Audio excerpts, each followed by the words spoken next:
Hello and welcome to this 5-video training series where we are looking at generating a passive income for ourselves within the online investment industry.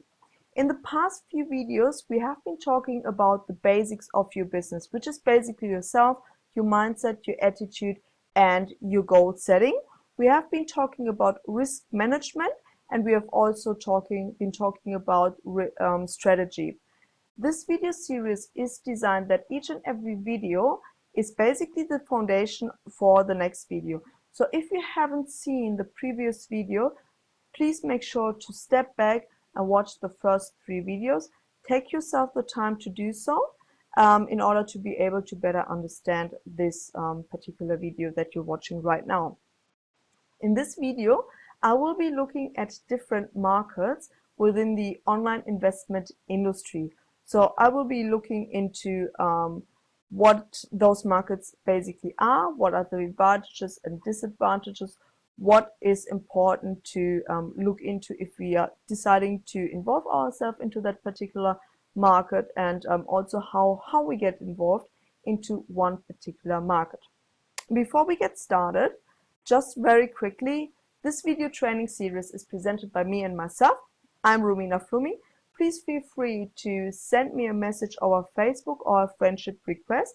If you're very new to this industry, you're most welcome to send me a message with all your questions, all your concern. You can feel free to seek advice from myself. If you are an experienced investor or an experienced online marketer, I will be more than happy to receive your message and friendship request as well, because I believe we all sit in the same boat, we all have the same goal, and there's certainly something that I can learn from you, and possibly there's something that you can learn from me as well. Okay, within this video, I will be looking into Forex trading. We will be looking into cryptocurrency, rev shares, hypes, and also other systems. Okay, let's get started with Forex. Forex means Forex exchange trading. Okay, what it basically is, it is the exchange of foreign currencies. So for example, we are trading in our country in euro and we want to go to the US. We basically exchange our euro against the US dollar to a particular market price. How the market is controlled, like every economic market, the prices of foreign exchanges or the Forex exchange market is always controlled by supply and demand. So if a currency is high in demand, the price will go up compared to another currency.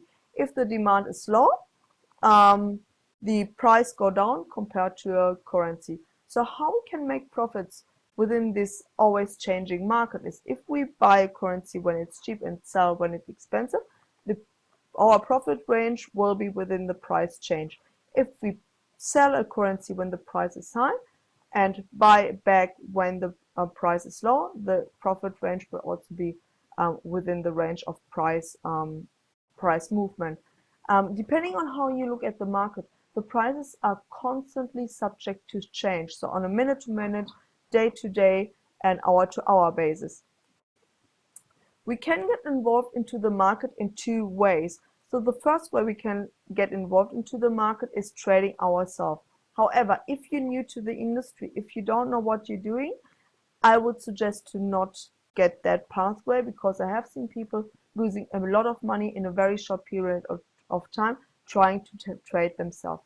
If you're contemplating you trade yourself, I would recommend opening a demo account, get in touch maybe with experienced traders who are happy to teach, trade with a demo account for a very long period of time to actually test your knowledge, test your experience, test your trading skills before you actually involve your own funds, because that will keep you from losing a lot of money in a very short period of time. The second way we can get involved into the Forex exchange trading market is to allow experienced traders to trade for us. So how that works is we hand our funds to the trader or the company of our choice, and they will trade our funds on our behalf.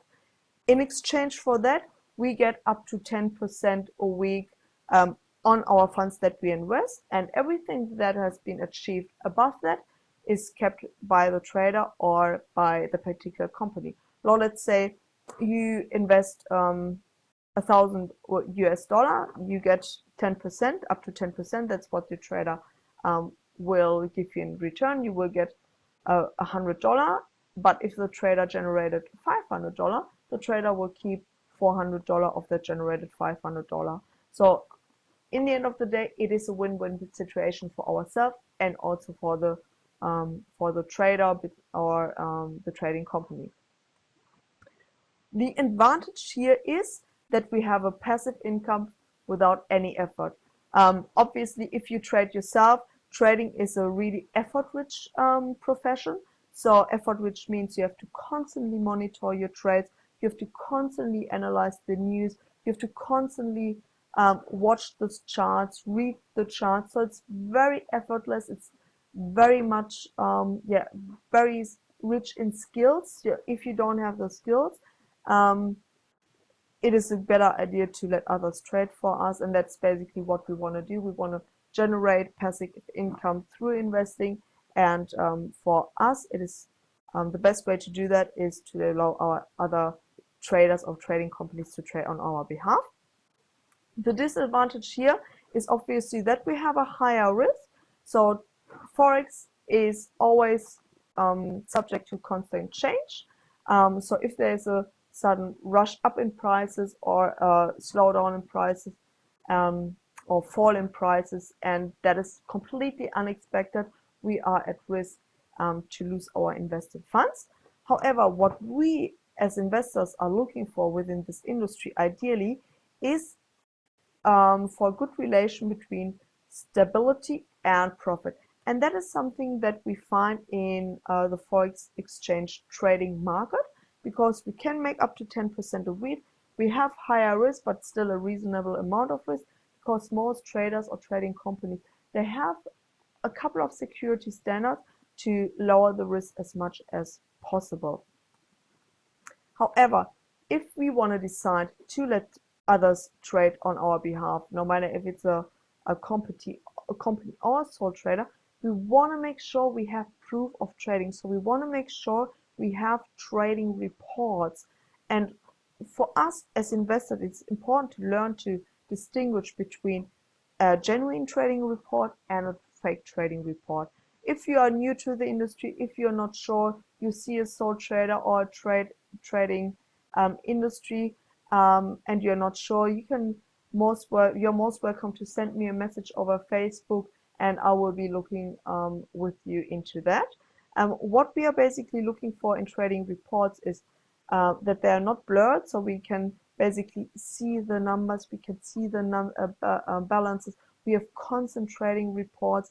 There is no demo account happening, and it's always the same account that the trader or the trading company trades with. The next thing that we want to look at, especially when we involve a sole trader for us, is that this particular trader has trading experience. So as I said, trading is a really skill-rich profession. So we want to have traders that actually know what they do. They have been in the industry for a long period of time, because that way we make our investment more sustainable. Okay, the next thing what we want to look into is cryptocurrency. So I will be starting what cryptocurrencies are. I will keep it very short. When it comes to cryptocurrency, I could talk hours about it, but I will keep it as short as possible. And then again, I will be talking how we can get involved in the opportunities or the advantages and the disadvantages. Okay, cryptocurrencies are basically decentralized currency. So what that means is that those currencies are available all over the world, and they are not linked to a certain country. They are not linked to a certain government or state. So that way it's decentralized. There's no observing body. How those currencies are linked to each other is through computers that are linked through the internet through each other. And cryptocurrency are generated within the mining process, which is basically a software. I won't go into the mining process in this video, because otherwise the video will be too long. there's a lot of YouTube resources, internet resources out there if you want to get yourself more familiar with that process. As I said, there's no observing body when it comes to cryptocurrencies. So you are basically your own bank account. There's no administration fee, so it's no bank account fee, for example, anything like that. Transaction fees are really low all over the world, and also when it comes to 4 to 5 figure sums that you want to transfer, there's no extra fee like we would find if we would transfer through traditional financial institution.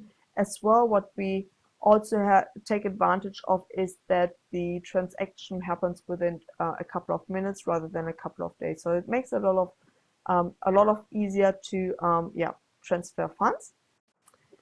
Cryptocurrencies, and that's the beauty about cryptocurrency, it is not subject to inflation. So when it comes to cryptocurrencies, there's per currency always a limited amount of coins. Once that amount of coins has been reached, the software will actually stop producing that currencies. So see, if we look into traditional currencies, they can always be printed by banks, by the government, or whoever needs it. So it's always subject to inflation. While cryptocurrencies, as I said, has always a limited amount. Once that amount has been reached, there cannot be more coins produced. So that way, there's no inflation happening with cryptocurrencies. However, in the market, we also have high volatility, which can be higher than in the Forex exchange market. The beauty about that is, due to the high volatility, we can make larger profits in shorter periods of time. Obviously, if the market moves against our trades, we can also lose more money in the same period of time. That's a little bit of that risk involved with cryptocurrency, but also at the same time the opportunity. There's a couple of ways we can get involved when it comes to cryptocurrency trading. So the first way is to buy and hold cryptocurrencies.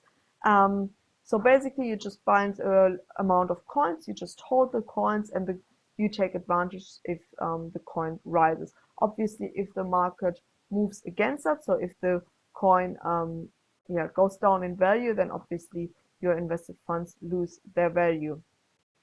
If you are new to that market, what I would suggest is to primarily, or first of all, look into Bitcoin, because the Bitcoin is the most popular cryptocurrency that is out there. The Bitcoins is getting accepted by Apple, Microsoft. There's a larger number of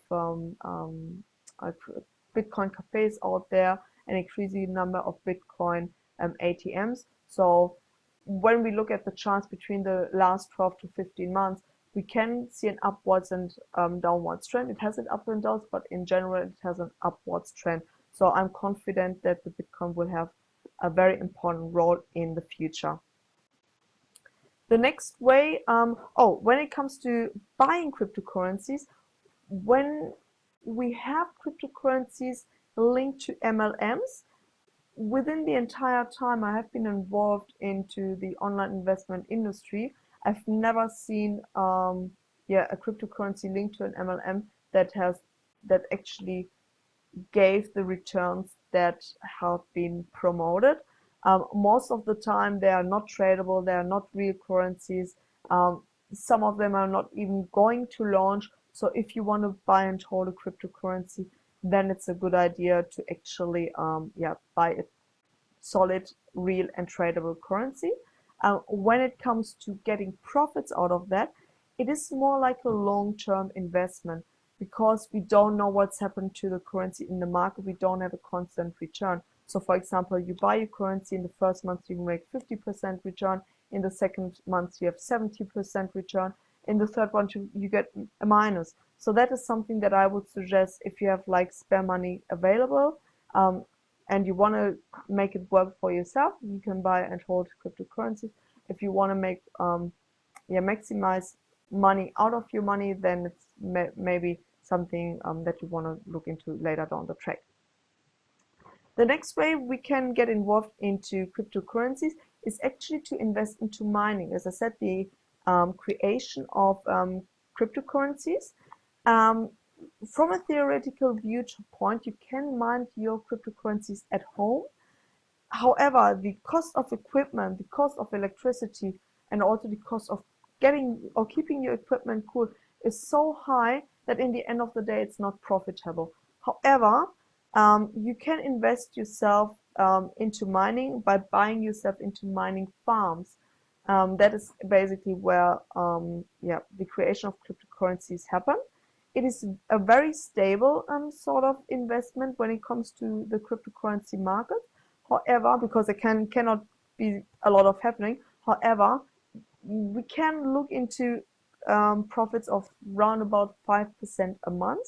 So it takes a lot of time to get your initial investment out before you actually get into profit. So I myself, I'm not invested into mining. I'm not sure if I will get that into my portfolio, and if I will, then it's going to be later down the track. The next way we can get involved is by getting involved in cryptocurrency trading. That works basically similar to Forex exchange trading, with at the moment a little bit of higher volatility, so a higher chance to make more money in a shorter period of times. But on the other hand, more opportunity also has a little bit of more risk. I myself am invested into cryptocurrency trading. I work fine with that, so I'm very happy with what I am experiencing. Obviously, you can also trade yourself, which again is a lot of effort, a lot of experience involved. So something that we might not look into what we do. The advantage when it comes to investing into cryptocurrency trading is again a passive income without any effort. We have obviously again a higher risk compared to other opportunities, but again we are looking into a good relation between profit and stability, and this is what we also find into cryptocurrency trading. Again, important is we want to have proof of trading. We want to have genuine trading reports, and if you hand over your funds to a sole trader, make sure the sole trader has a reasonable amount of experience. If you wanted to invest into mining, make sure you have proof that this mining farm actually exists. So you want to have pictures, you want to have videos, you want to make your diligence and research that the pictures and videos are actually from that particular mining farm that you're looking at. I can't really give you a guideline how you can actually make sure that the pictures and videos are of that particular mining industry. If you see something out there you are not sure, please feel free to shoot me a message, and I can also have a look into it with you together in order to make a more educated decision. Okay, the next thing we want to look at is rev shares. So rev shares are basically revenue share programs. Revenue share programs most of the time present themselves as online advertisement platforms with revenue share opportunity. So how that works is you buy yourself ad packs which allow you to advertise your product, your business, or whatever you have to advertise within that particular revenue share platform. Each and every revenue share platform offers you a certain amount of return for your ad pack purchase. So for example, some are out there that give you 120% return. So let's say you buy yourself ad packs of $100. Your ad pack will run out after you got $120 in return. How that works, we actually get paid in the profit that the company makes of future ad pack purchases. So it's basically a sales-based business. So the disadvantage here is that if there are no sales happening, then obviously there's no revenue that can be shared.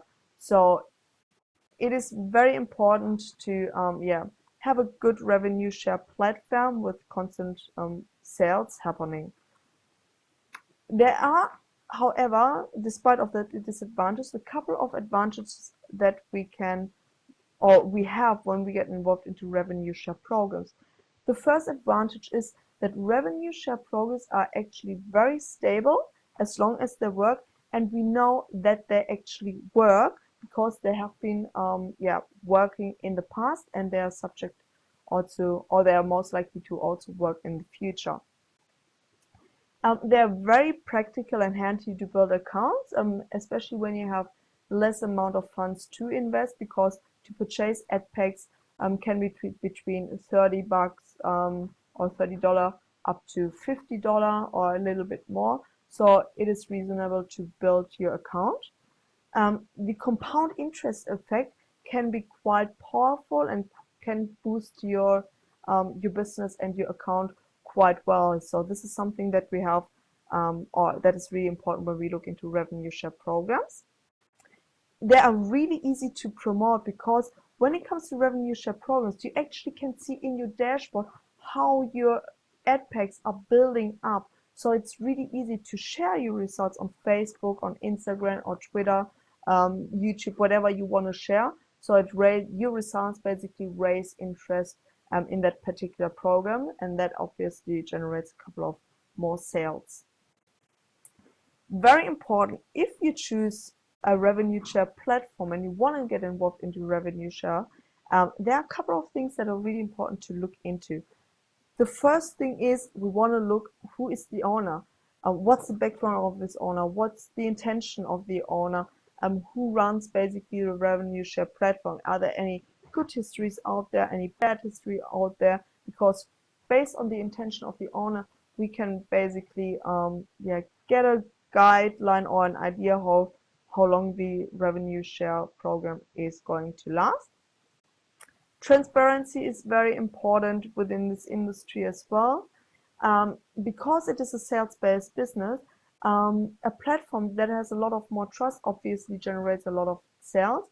We want to have as less negativity out there as possible, because the more negativity is out about a certain platform, the more likely sales are going to disappear, and then without sales there are no more revenues that can be shared, and that way the platform is going to discontinue.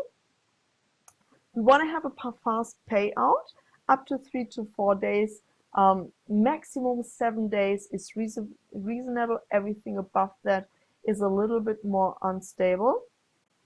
We want to also try to find out what the growth in sales is, because as I said, it's a sales-based program, and if we have a constant growth in sales, we actually have an idea, or we can pretty much have an idea that this platform is going to exist a little bit longer. Profit. If the revenue share program has more than 1% profit a day, it is not sustainable. So I would always look into 0.4 to 0.6% revenue share per day. Everything above that makes the whole thing a lot of unsustainable, and it's more likely that the program disappears quickly. Timing is very important, so have a look into how long the platform exists. Revenue share programs can exist between a couple of months, a year, 2 years, up to 5 years. I personally wouldn't get into a revenue share platform after 1 or 2 years, because you never know how long this program is going to last after that. Okay, HYPEs.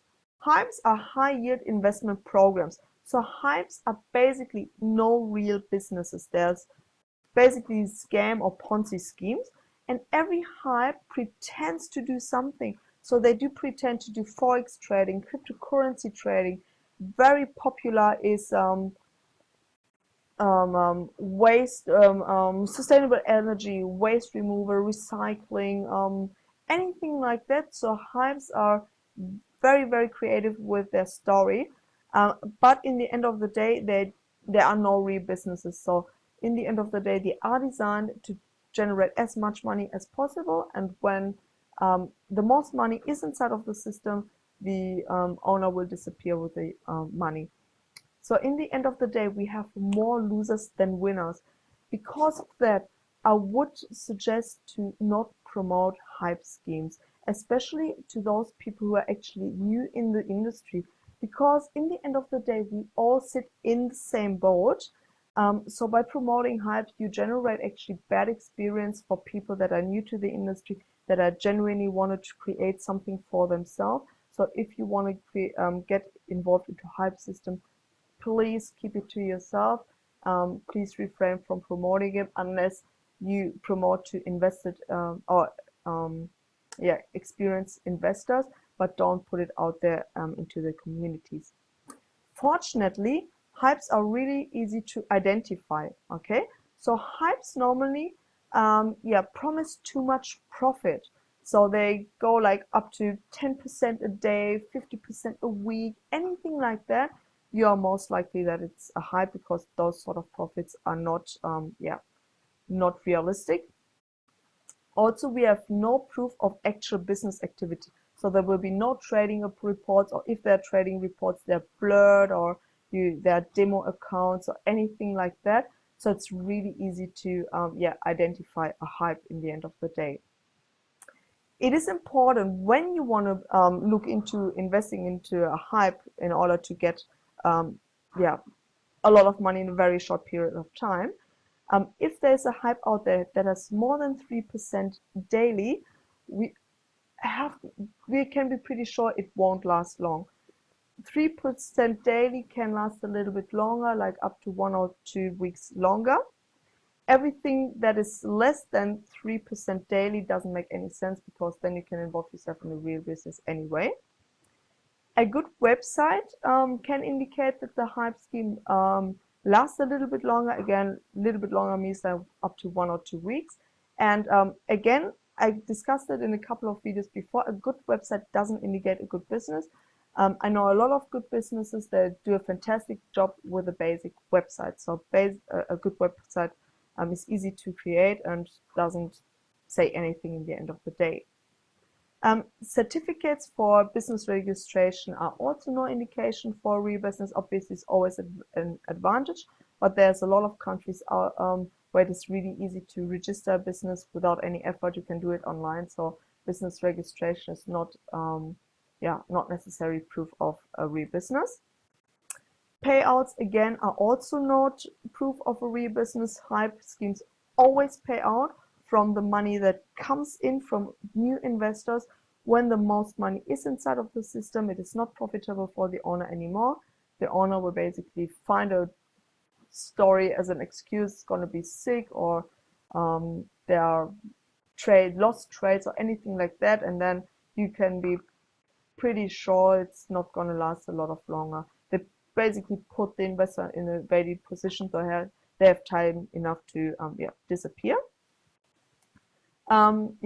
In order to make sure we get involved in the genuine business, we have to have proof of business activity.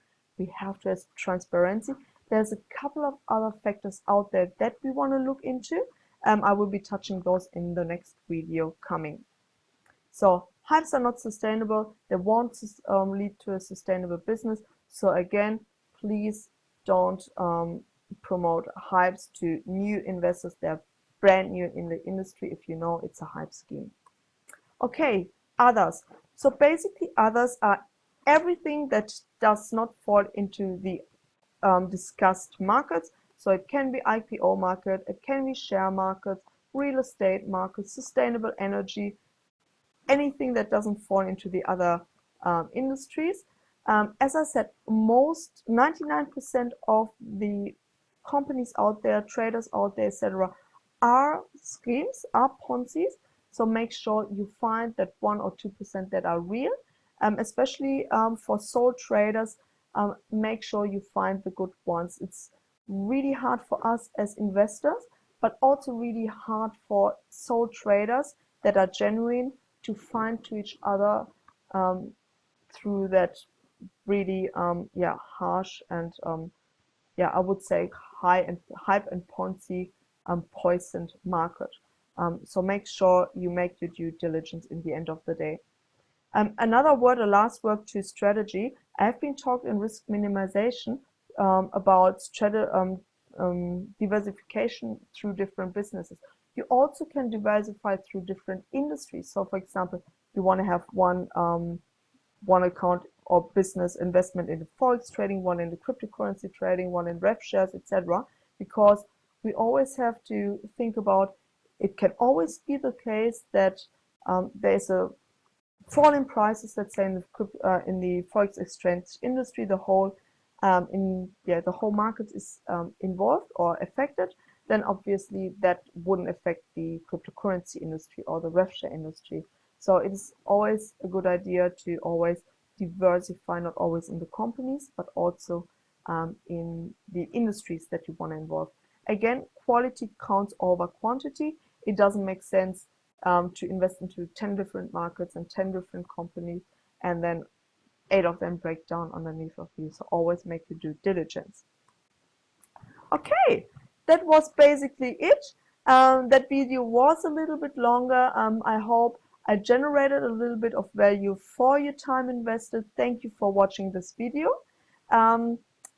If you like my videos, please feel free to send me a friendship request or Facebook. Leave me a comment underneath of the videos. That always helps me a lot. Leave a thumbs up. That always also helps me. If you're very new into the industry, if you're new to investing, if you're not sure where you want to go, I will pop in a link to a very beginner-friendly program with a good compensation plan, a good and stable return on your investment. And I would say see you in the last video. In the last video, I will be teaching you what factors you want to look at when you make your due diligence. So in the end of the training series, ideally, you have a bigger picture of the entire market. You know how you make your research. You know how to strategize properly, how you can minimize your risk. So in the end of this video series, you are very much and very well set up to invest yourself into a sustainable business. I say bye-bye. See you in the next video, and I wish you happy investing.